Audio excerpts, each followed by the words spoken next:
വേറൊരു വാക്കുണ്ട്, WALLET, wallet. അതായത് എന്തെങ്കിലും ചെറിയ ഒരു ലെതർ കേസ്, പേഴ്സ്, ചെറിയ പണം സൂക്ഷിക്കുന്ന ചെറിയ ബാഗ് എന്നൊക്കെയാണ് ഇതിനർത്ഥം. വാലേയും വാലറ്റും നമ്മളെ സംബന്ധിച്ചിടത്തോളം കാണുമ്പോൾ വിക്ക് പകരം W എന്ന അക്ഷരം വരുന്നു. അതുകൊണ്ട് ഉച്ചാരണത്തിൽ വലിയ മാറ്റമില്ല എന്നൊക്കെയാണ് നമ്മൾ ധരിക്കുന്നത്.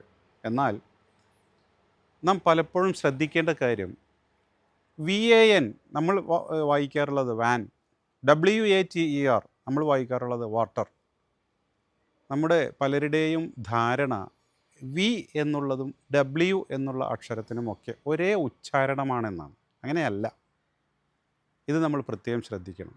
വാൻ എന്നുള്ളതിന് വാൻ എന്നാണ് പറയേണ്ടത്.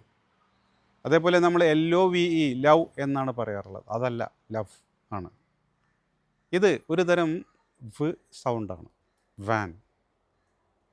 അതേപോലെ തന്നെ വോമിറ്റിംഗ്, വാട്ടർ, വെതർ. ഈ W വരുന്ന വാക്കുകളൊക്കെ വെൽ, ഇതിനൊക്കെ നമ്മുടെ ഈ ലിപ്പുകൾക്ക് ഒരു റൗണ്ട് ഷേപ്പിലാണ് ഉച്ചരിക്കേണ്ടത്, വാട്ടർ. എന്നാൽ വാനും വാട്ടറും ഒരേ ഉച്ചാരണമല്ല എന്ന് പ്രത്യേകം ശ്രദ്ധിക്കുക. എല്ലാ W സൗണ്ടിനോടും ഇങ്ങനെയാണ് water, well, what's it, when എന്നൊക്കെയാണ് ഉച്ചരിക്കേണ്ടത്. ഈ വ്യത്യാസം നമ്മൾ പലപ്പോഴും മറന്നു പോകാറുണ്ട് എന്നുള്ളതാണ് സത്യം. Okay, thank you.